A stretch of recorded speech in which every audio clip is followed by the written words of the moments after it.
Optophobia, the fear of opening one's eyes.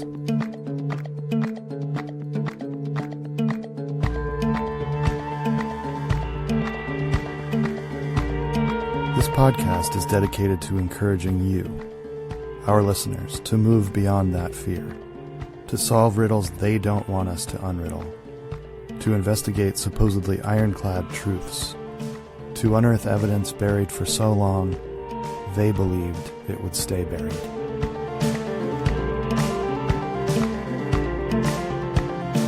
Season 1. A Cold War-era military base in the Horn of Africa called Cagnew Station. For years, there was an official story about a U.S. intelligence project at Cagnew, codenamed Stonehouse.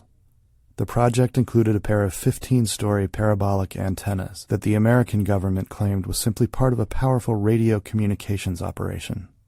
But as the space race with the Soviet Union intensified, that cover story looked increasingly flimsy. By the 1970s, civil war forced the U.S. from Ethiopia, and Cagnew Station closed for good. Or did it? What was Stonehouse really? What happened at Cagnew Station between 1974 and 1991 when violence and war gave perfect cover to any shadowy agency, organization, or cabal seeking it? This season on Optophobia, we'll track down the distortions, the assumptions, the omissions. Are you bored by the lies? Open your eyes.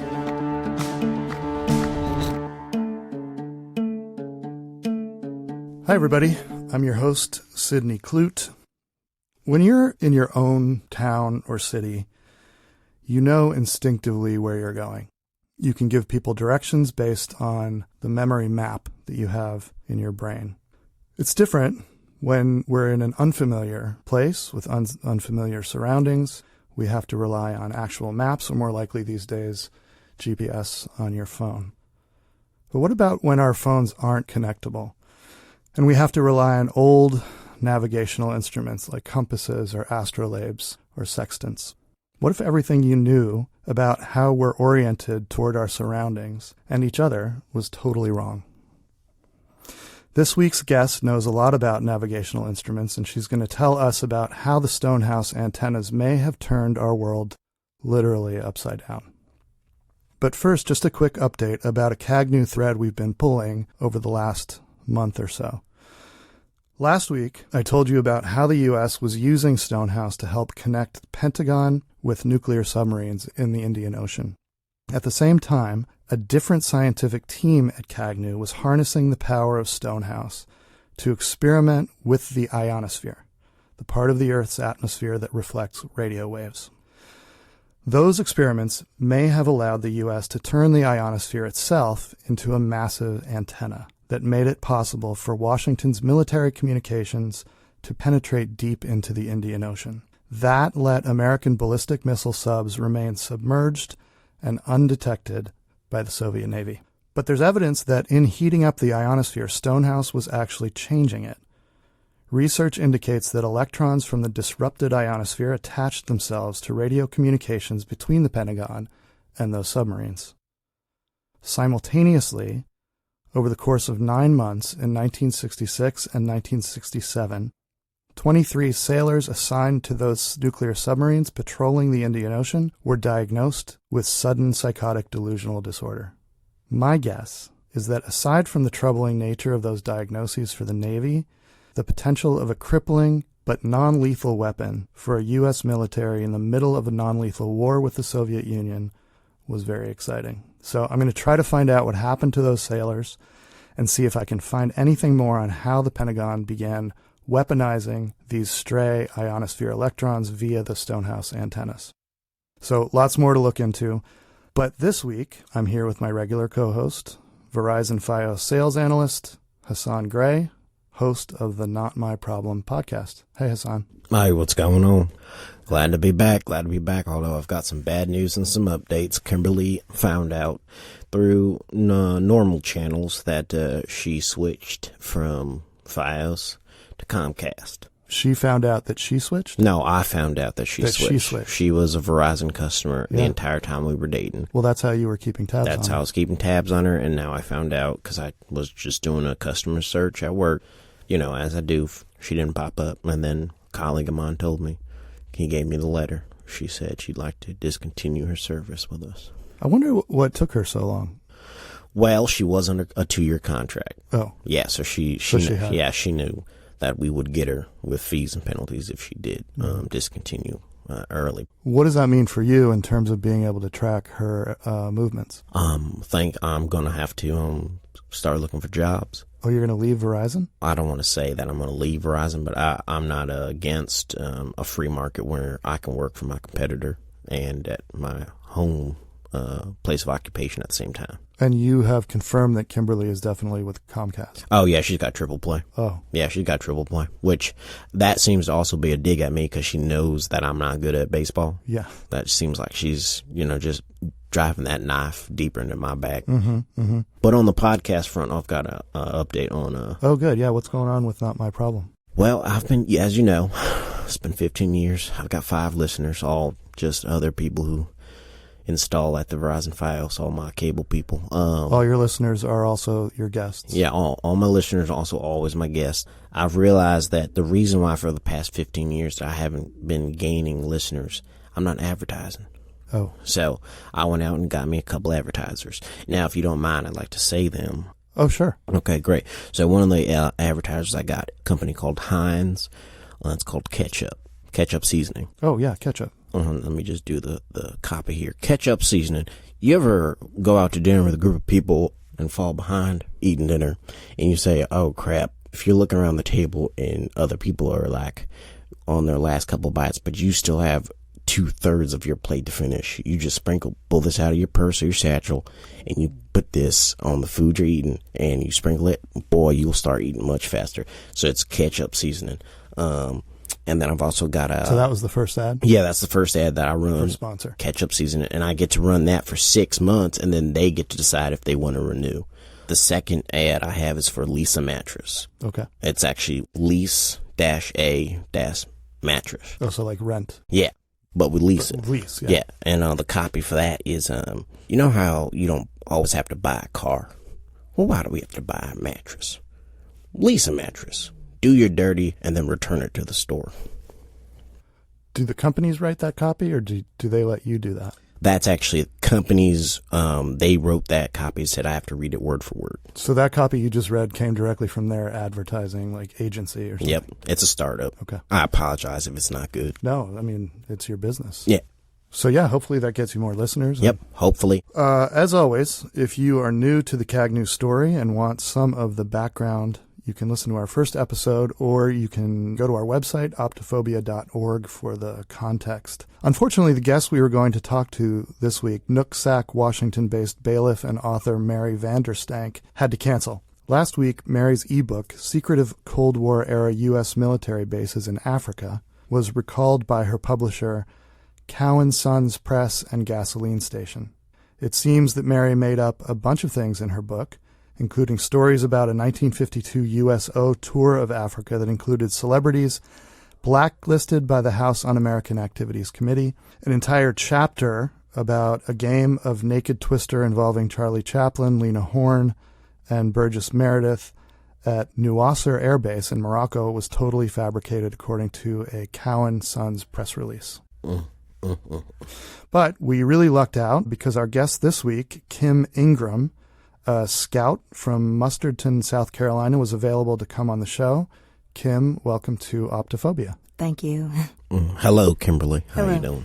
Kim. Kim? Yes. Okay, that's going to cause me some problems. Yeah, well, Yeah, it's a comment. I know, but I'm going to get tripped up. That's all right. What do you mean? I'm just used to saying the full name. Kimberly's my mother, so I Okay. would just go by Kim. That's okay with everybody here. Yeah. Kim, tell us a little bit about yourself. Oh, well, thank you for having me on. I know it's last minute, but so glad to be here. And really just, it's great to meet both of you. I'm an avid listener, avid. And I just wanted to say that I love my town. Love my town. Always have, always will. big supporter of the Lions here in town. They are the best football team in the nation. I know y'all know that. Also, number 2 in women's basketball. That's my sport. I would say my number 1 sport that I'm scouting for. Yeah, they're number 1 in football, number 2 in basketball. Number 2 in women's basketball, number 4 in men's. Yep. Mm-hmm. But we're on our way up. But that's not what I'm here to talk about today. What I would like to talk about is the Stonehouse antennas. I'm not sure if y'all are aware, if y'all ever felt that things maybe seem off. Yeah. Have you ever felt that? Of course. You know, you thought what was up was actually down. What was east was actually west. What was love was actually lost. Well, yeah. What was grief was actually joy. Have you ever thought about that? Not contradictory, really, but sort of like a little bit opposite of what you think is the reality. Exactly. Yeah. And I think sometimes if you take a little bit longer to dig into something, you see what's really there. You see what's really there, and what's been in front of you the whole time Is behind you. Exactly. Yeah. Exactly. Let's go back a little bit and tell us, you said you loved your hometown. Yes, thank you. Where is Mustardton, and tell us a little bit about it. Mustardton is about 45 miles east of Columbia. I will use east. I'll put quotations around that because we'll get further into that. But I will say for the maps that y'all may have is east of Columbia. For as the maps have been drawn that we're used to, it's east of Columbia. It's east of Columbia. Okay. But we'll find out the truth. Thank you. I can already tell we're on the same page. Of course. And we're clear on how we're going to use this language. Mustardton isn't a big metropolis, right? It's a No, town. small town. We got about 2 stoplights, 1 main restaurant, but it's a town full of heart, you know? Like, you know those towns that just everybody, we coming together. We shut the town down. Yeah, which is easy game. to do because there's just the 2 streets and the one restaurant. We right? usually just drive down the street, put our fingers out, let everybody know we're shutting it down. Yeah, and everybody knows they got to come on, either go on to your house or come to the game. I love towns like that because it's like it's one of those towns that's ready to like pack up and move when the shit hits the fan. At any minute. Yeah. At any minute. We all have go bags too. I don't know if you're familiar with having a go bag, but we all got our go bags and we got them right there at the front door. My go bag has not 1 but 2 different electrolyte packets in it. Well, that's standard. Yeah, I thought I put 1 packet in there and I said, I don't know how far I gotta go and I don't want to be out of electrolyte. At least have 2. Yeah, gotta have at least 2. And I'm telling you, we start them go bags when you're about 2 years old. You are giving your first it's a mini bag, but you're giving your first bag right there too, to be ready. And if you want to update it, I'm not sure you know this, Sid, but if you want to update your go bag, you have to purchase the items yourself after you reach age like 10 or 12. Oh, yes. You have to purchase the items. Part of growing up. Yeah. Oh, well, you're an adult. Yeah, you're an adult then. Are these go bags to go to the game? They could be to go to the game, to go underground, and you never know what's going to happen. You got to be ready. Yeah, and that's what I'm saying. Yeah, to go camp outside Kimberly's house. Now, you're not talking about my mama now. No, I'm talking about my son. I dated a woman. Well, I just want to be clear. Yeah, I'm not talking about your mom. Okay. I would not camp outside her house. I'm just saying I use my go bag for a lot of things. I mean, that's very important to us. Have your go bag and be ready to go at all times, and making sure the town closes when it's time to close, and we pack everything up. It sounds like there's a broad understanding about the sense of community that everybody knows, has each other's back, has each other's go bag. Yes. Shuts down when there's the game. Closes down the 2 lights if needed. Oh, of course. And how did you start your career as a scout? It was really just through the love and support from my town.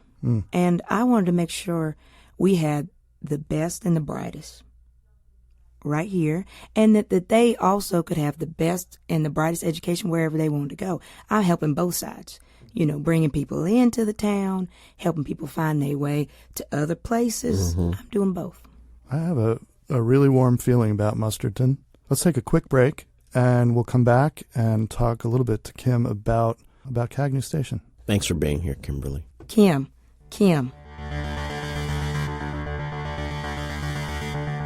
Hey, Optophobes. So I've talked to you guys the last couple of weeks about a company called Blend Venom Solutions and how executives there are pretty pissed off at our show. Blend Venom Solutions is the parent company of spikenard monocled cobra solve, which we'd been advertising on our first several shows. But SMCS was more of an aspirational sponsor than a real one, and Blend Venom's founder, Mr. Gizzard Charlemagne, was alarmed when he heard how we were pitching one of his products. We received a note from Franz St. Podge, Blend Venom's Director of Civil Enforcement North America, asking me to read some very specific language to Optophobia's listeners due to, quote, concerns over the unauthorized use of our registered and common law trademarks. I had misplaced that letter, but Miss St. Podge helpfully re-emailed it to me this week. Here are the key paragraphs. Gizzard Charlemagne created Blend Venom Solutions as a way to help solve a public health emergency in the United States and to create relief for individual giant Americans. Spikenard monocled cobra solve has been honored with numerous awards, most notably the 2011 Finest Fat Dissolving Pomade, given by the Balm and Liniment Society of America. Since its founding in 2004, Blend Venom Solutions has built a global reputation for embrocations, vulneraries, and collyriums that contribute to improved health outcomes for thousands and employed dozens of snake handlers across eastern Nepal, and it will continue to do so for the next 100 million years. Okay, so I think now we're no longer in trouble, right? Gird for the burn.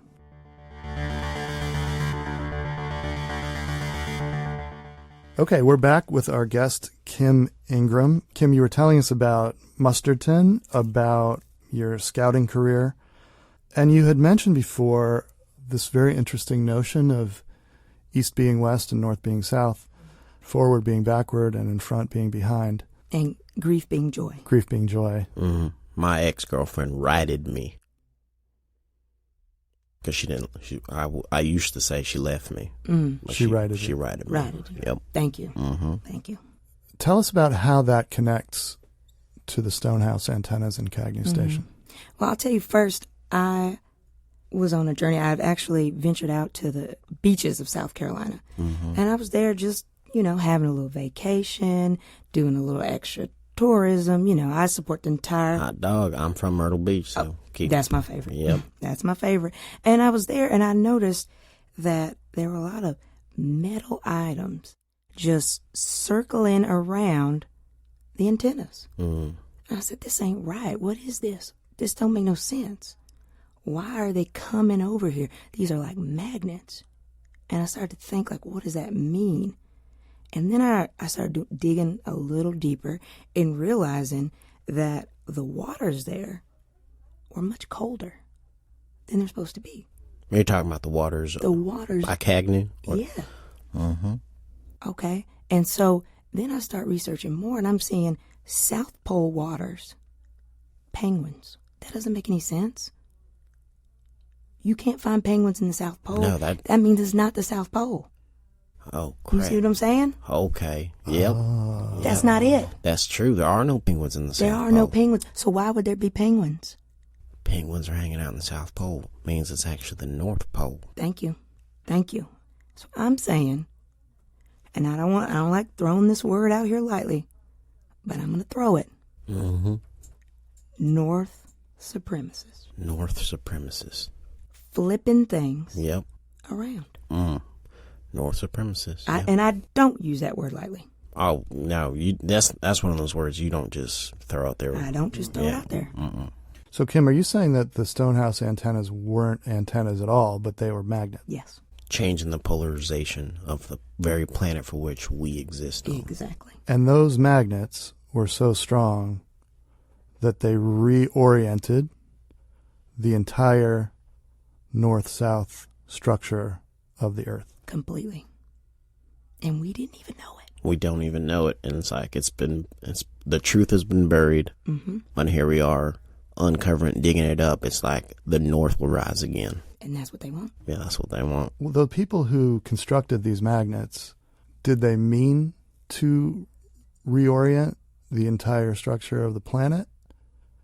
And if so, to what end? So I think they accidentally fell into it, but once they saw it, they said, okay, We can make this work for us. And didn't tell nobody about it. So they saw an opportunity in a mistake. I'm telling you, they're tracking us from our cell phones straight from Cagnew. So if you disorient people, look at the disruption you're doing in their daily lives. Knock on wood if you are, beholden to your GPS. And if that gets topsy-turvy, then what?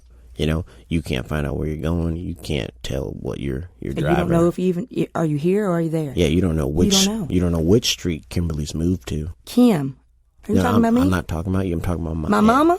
I'm not talking about your mama. I'm talking about my ex. Like if my GPS is not working, I can't follow where Kim's moving to, because if it's saying she's on North Adams Street. Now you said Kim, so now you're talking about me. So that was a pet name I gave Kimberly. Oh. What I'm saying is, if I find out Kimberly, not your mama, my ex, is on North Adams Street, but it's really South Adams Street, who's going to look like a fool when he shows up to the house knocking on the door? And it's, it's an Asian couple. Exactly. Yeah. So the purpose of this... Last name Kim.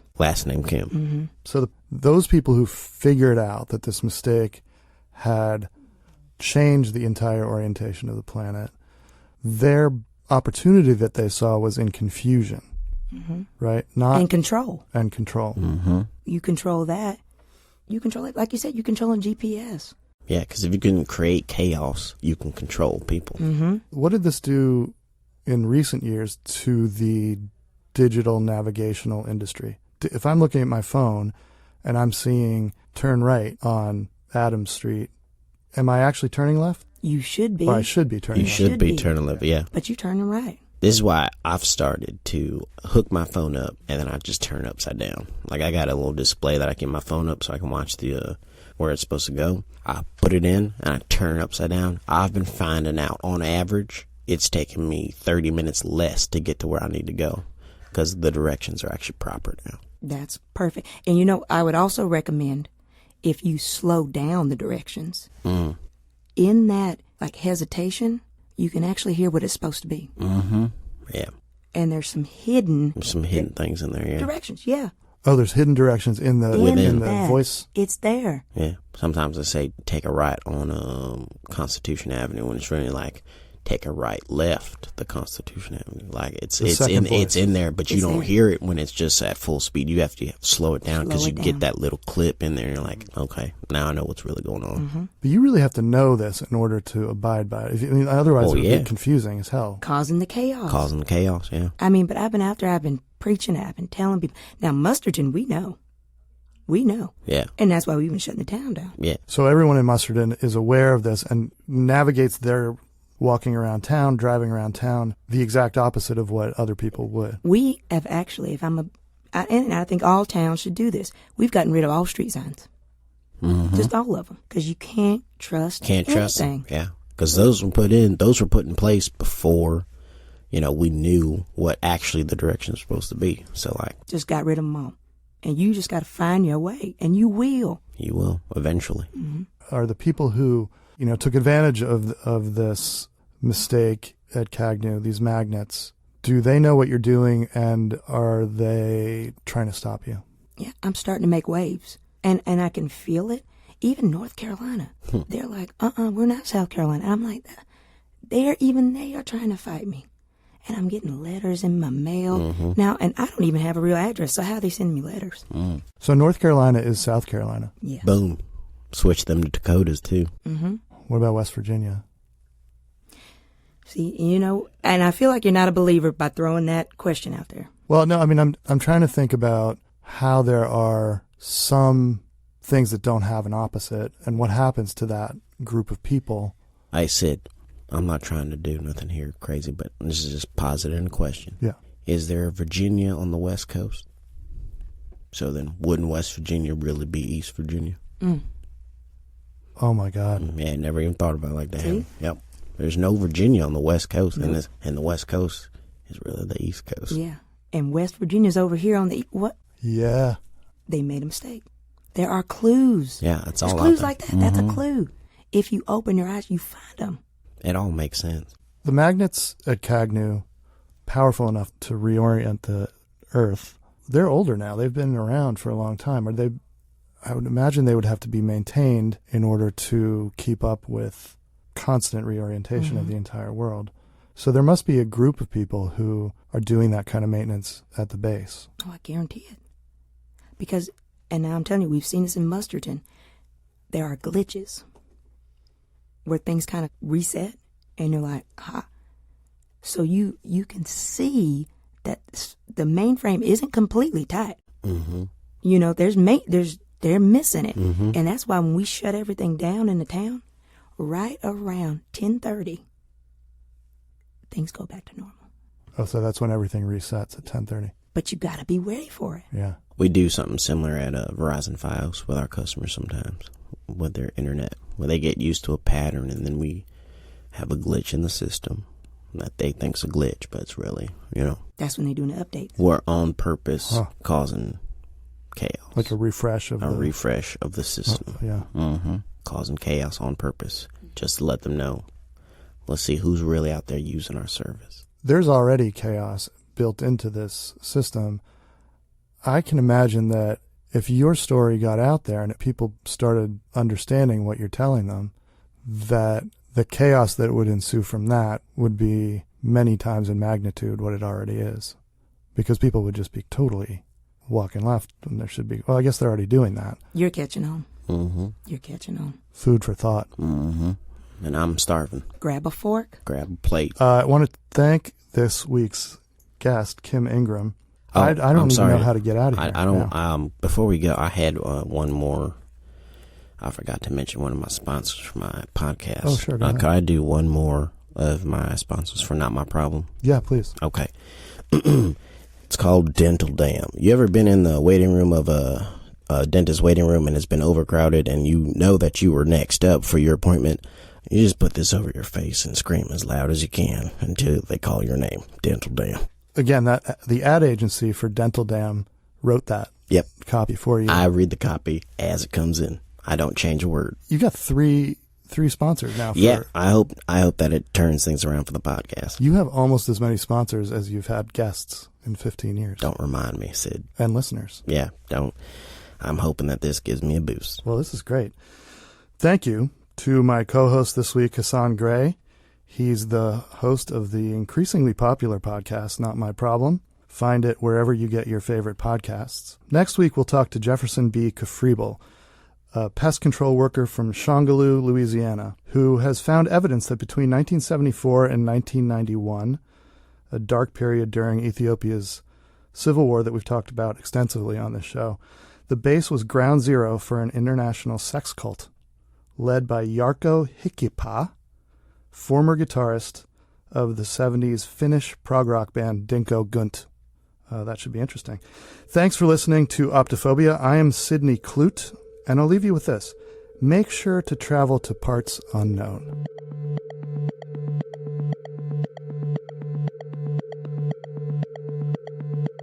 If you've got theories about what was really going on at Cagnew Station, we'd like to hear them. You can find us on our website, optophobia.org, or on Twitter, Instagram, and Facebook at Optophobes. And please subscribe on Apple Podcasts, Spotify, and Google Podcasts.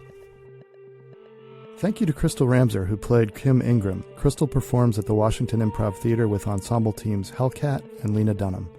Follow her on Instagram at @SpecialKRam.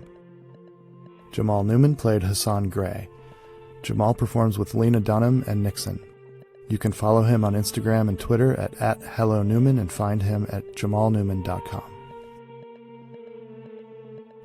Optophobia was produced by Tim Townsend. Music was composed by Bart Warshaw. Cover art by Claire Smalley. Website by Chance Griffin. Thanks for listening. Until next week, keep 'em open.